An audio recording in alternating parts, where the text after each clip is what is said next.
Hey friends, I'm so happy you could be here to spend some time with me today. And if you're new around here, I hope you will consider joining our crafty little family by hitting that subscribe button. So the inspiration for today's project did come from an album that I created last year, and that was a staggered page mini album that I created with a beautiful Frank Garcia Christmas collection. It was very shabby chic. It did have quite a lot of measuring and a lot of keeping track of the directionality of pattern paper, and I wanted to create a very similarly styled book, but make it a lot faster and easier and with less measuring. So I went back to my favorite Dollar Tree and picked up some gift bags, and I'm going to show you how we're attaching those today to create a very similar styled album with staggered pages. This one has tags for each of the pages as well as tip-ins, so you've got lots of room to add your pictures and journaling, and there is additional room in here for some keepsakes and mementos if you want to include those as well. And best of all, it is much faster and easier to make. So if you're interested in creating one for yourself, then stick with me and we will make it together. For today's project, I'm going to use this Christmas delivery collection from Cartabella. This is very classic, traditional Christmas colors. So if you don't have enough in what you have in your stash to create a larger project like the one we're making today, you can easily add to it. They blend very well. And so this will help you to get a little bit of extra mileage out of a collection that you've already gotten into. I think you could easily adapt this for any occasion, any collection. Just simply pick bags that coordinate well with the papers that you want to use. Before I get started working, I wanted to let you know that noise that you may hear in the background is actually the furnace running, and because we live in Michigan and it's very cold, it's just one of those things that I'm going to have to learn to work around. It is blowing right over the top of my work area, so it makes it a little bit more comfortable, but maybe a little less easy to hear, so my apologies in advance for that. Here's the bags that I picked up from my local Dollar Tree. And so these are sold in a set of 3. They're colorful on the outside and they're craft paper on the inside. They do have handles. We're going to have to remove those to work along. And for our project today, you're going to need at least 2 sets. I picked up 3 because I wanted to create a sample to work with so that I know that my measurements were correct. So if you get 3 sets of bags, you can make 2 different albums with it, and so that's what I'm going to do today. For these 3, I have already removed the handle, and I'm going to cut these down in a staggered orientation so that we can see all those fun layers. This is pretty easy to get the handle out. I don't know how easy it will be to show on camera, but you can just pull that up. It's held on with what appears to be a craft color packing tape, and you want to make sure to pull out both sides before you start working.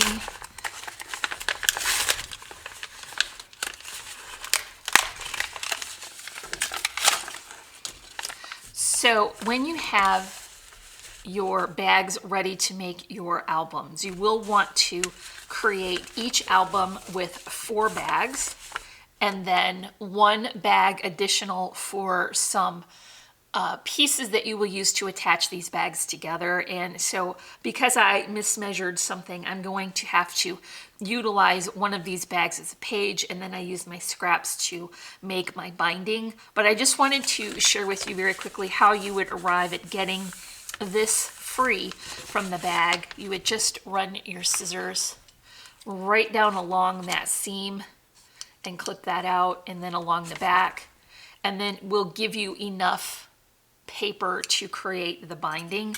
Because I mismeasured one of my layers, I did not have that extra to demonstrate that today, but it's pretty easy, and we're just going to make strips that have a 1/4 of an inch spine, and then sections we can add to the book to attach it together. So in order to get the staggered effect, you want to cut your bags at different lengths. And so I found that this guillotine cutter is really ideal because I can just line up that bag right along the top.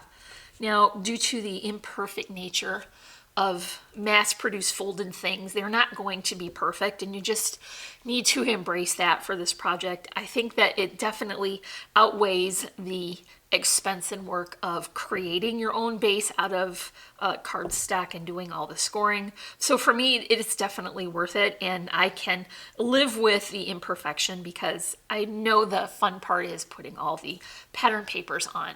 So my first layer will be the bottom. I'm going to cut this to be 8 inches. And for our project today, we're not going to be utilizing the flap, so we don't need to worry about that. The second bag is going to be 7. I'm going to scale that down in 1-inch increments so that I can show all of those fun pattern paper layers. The next one is going to be 6.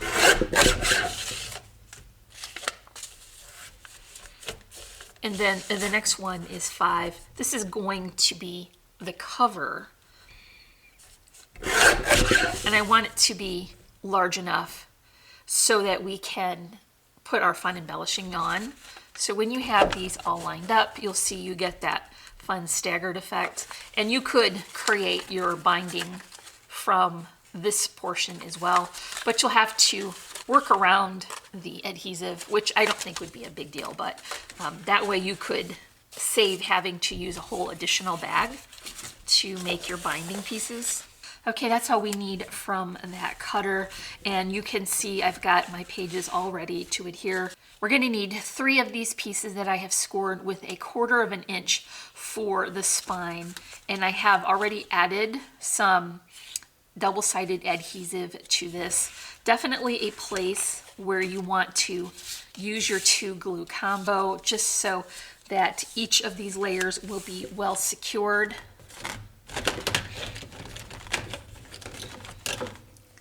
And this portion is going to be hidden between the book base and the pattern paper. So neatness does not count here, but you do want to be careful to not get your glue too close to the edge so it doesn't squeeze out. Just run that right along the side. And then I folded it over so that I could bring these corners together.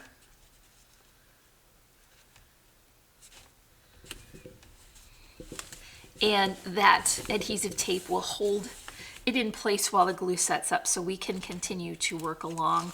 So I'll pull the backing off of this now and then shift it over so that I've got that edge showing on the side again, putting my additional adhesive in place and then bringing in the next size down.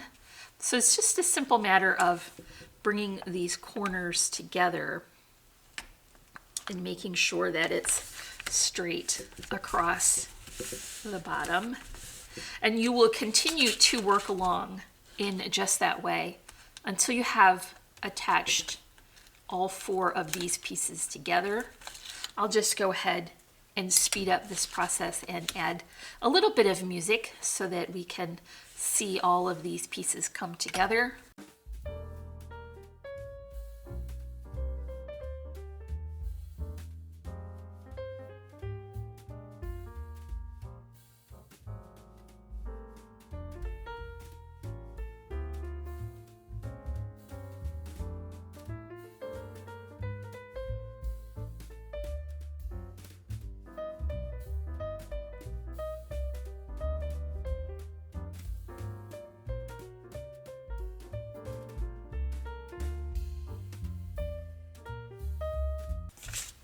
When I get to the outside piece, which will be our front cover, I'm going to flip that over so that the solid portion is on the top.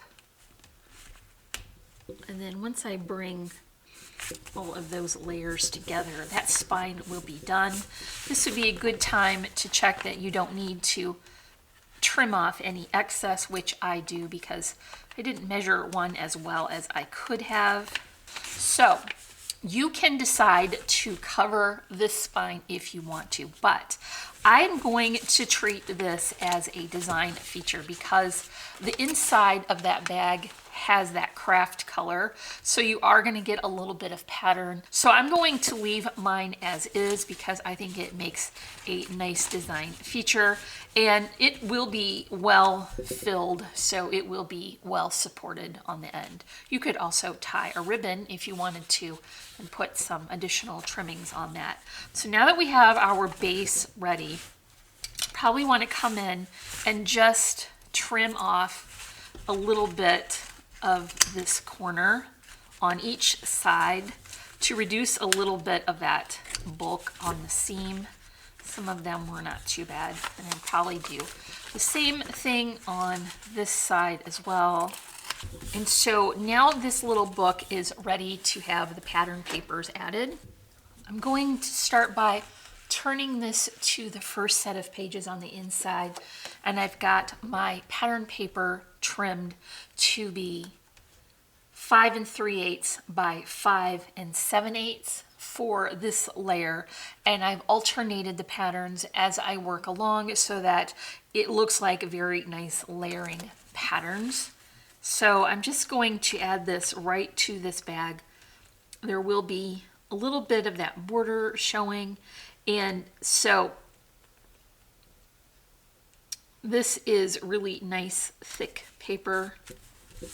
That Cartabella is a good quality, so this is going to add a lot of thickness to that. It will be very sturdy.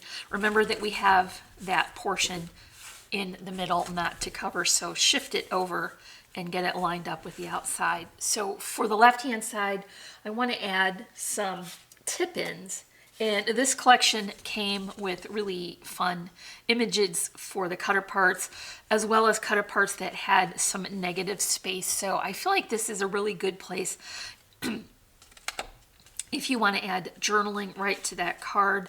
So I've cut these down, and then I cut an additional piece of cardstock here. It's just cut to be 2 inches wide by 4, and then I scored it at 1 inch so that I could put my images back to back, and this would be how I would attach my tip-in. So I'm just going to line that up along the edge.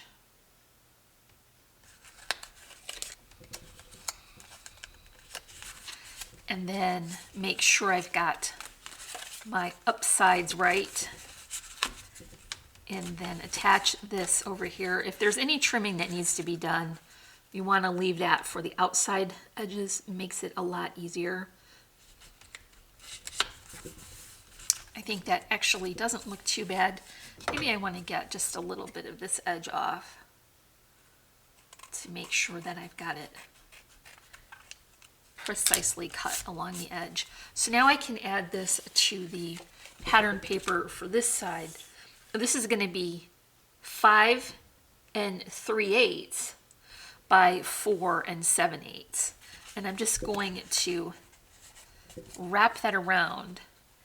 I took a bit of time to get this stripe lined up correctly, but you definitely don't have to, and you can even mix and match your patterns amongst the pages. There's no rules for this as long as you're enjoying it and getting papers used up from out of your stash. So now this can go on this side, and you can see how nice it is to have the red color from the bag on the inside as well. So your first set of pages will have a tip-in, and then we can move on to the next set. So I'm choosing a very contrasting pattern for this layer, and this measurement is going to be 5 3/8 by 6 7/8.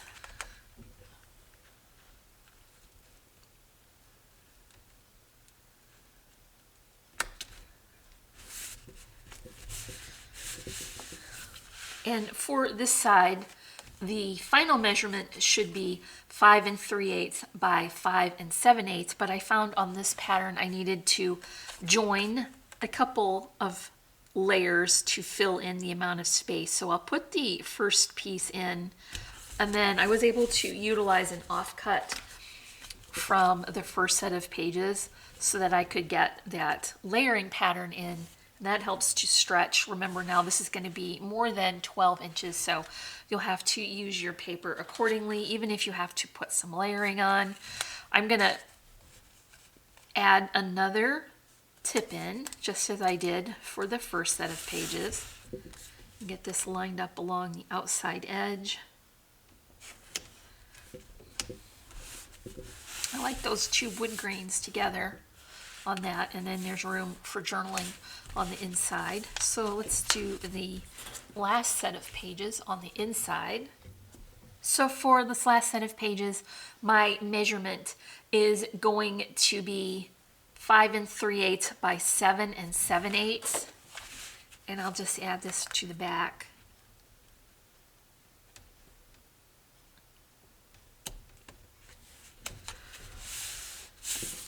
I had enough width to cover this page as well, but I do think I want to come in with a layering pattern just to kind of brighten that up a little.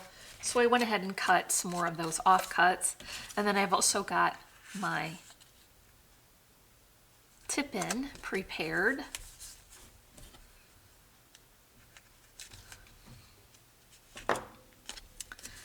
And then I'll just line that up here.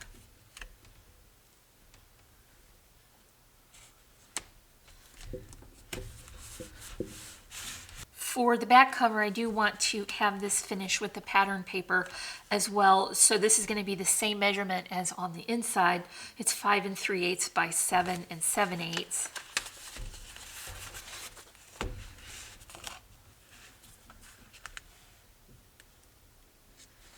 Just adding that here.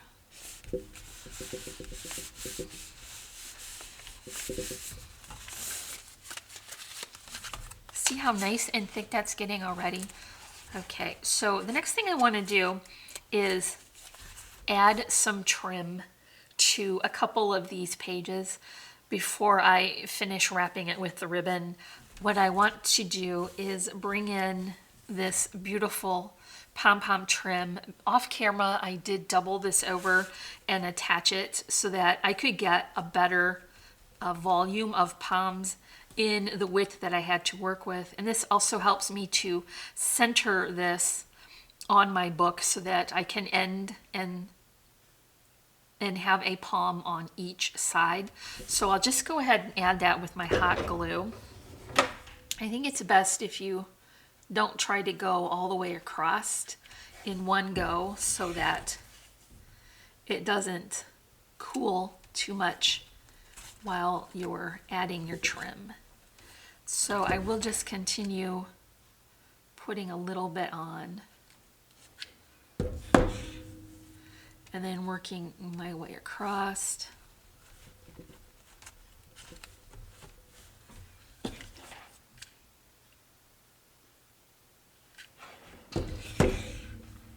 And that will be a really fun texture and pop of color for the front. It makes it a little bit more whimsical. I also want to add a bit of tinsel trim here as well. And I picked red obviously to coordinate, but you could use whatever color you had.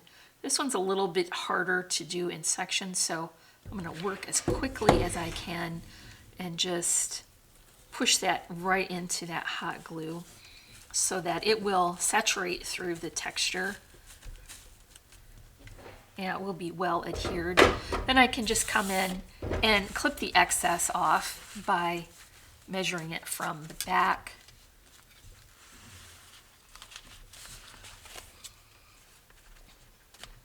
And because I used the hot glue to attach those layers, it will keep it from unraveling. I'm going to do the same for the tinsel. Now you can see we've got some fun layers and textures going on. You really need to wrap this with a ribbon closure if you want to tie it up like I do. You just want to make sure to give yourself a generous amount for a bow. Remember, your bow is going to go here rather than on the edge, so consider that when you're measuring your ribbon over so that you get the placement correct. And I think I just want to secure that in position with a little of this tape, and that will tack it in place temporarily. Just going to tie my bow here.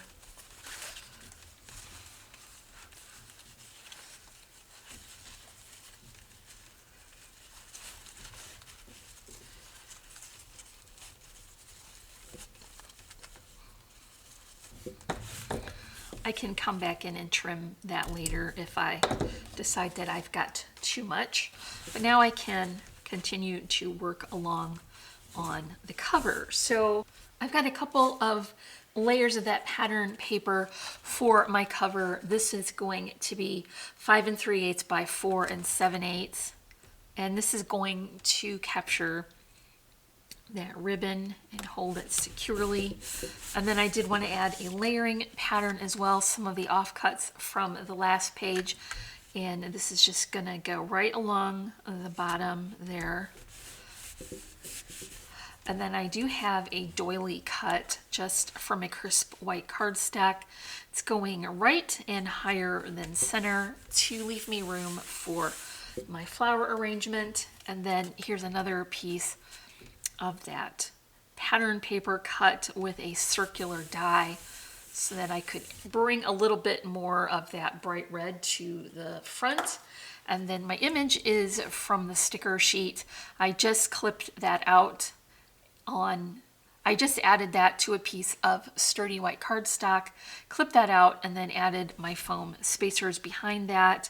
And I do need to shift this over pretty far to leave room for my embellishments.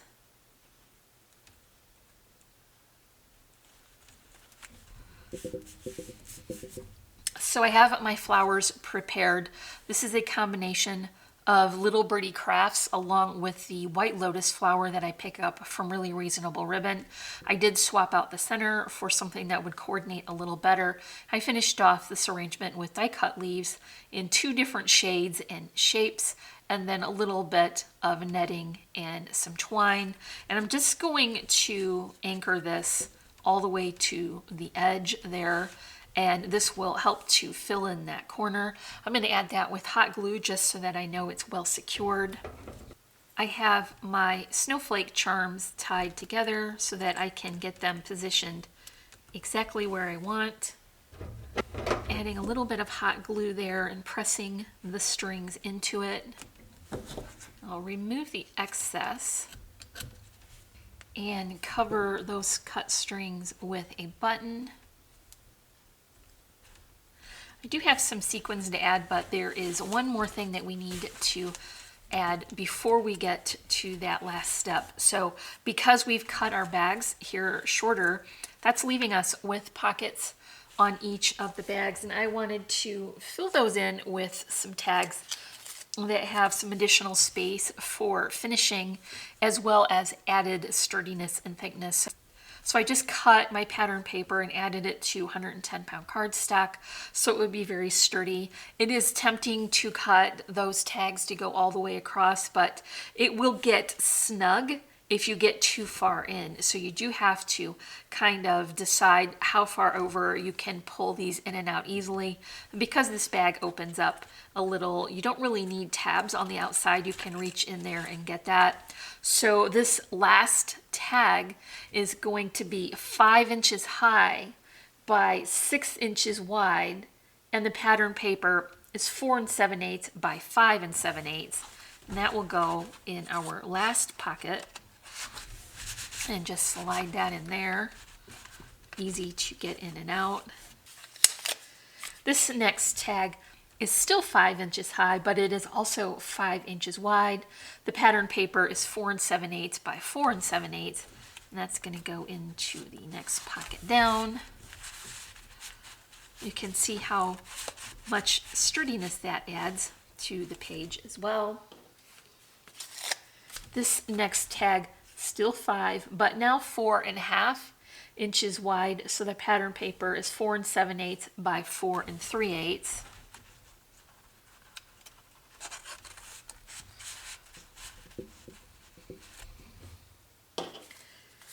And the last one to add, still 5, but now 3.5, and the pattern paper is 4 7/8 by 3 3/8. And tuck that right into there. There's a little bit of additional room in here if you want to include some additional flat keepsakes and mementos. So let's tie up the book here with the bow on the front.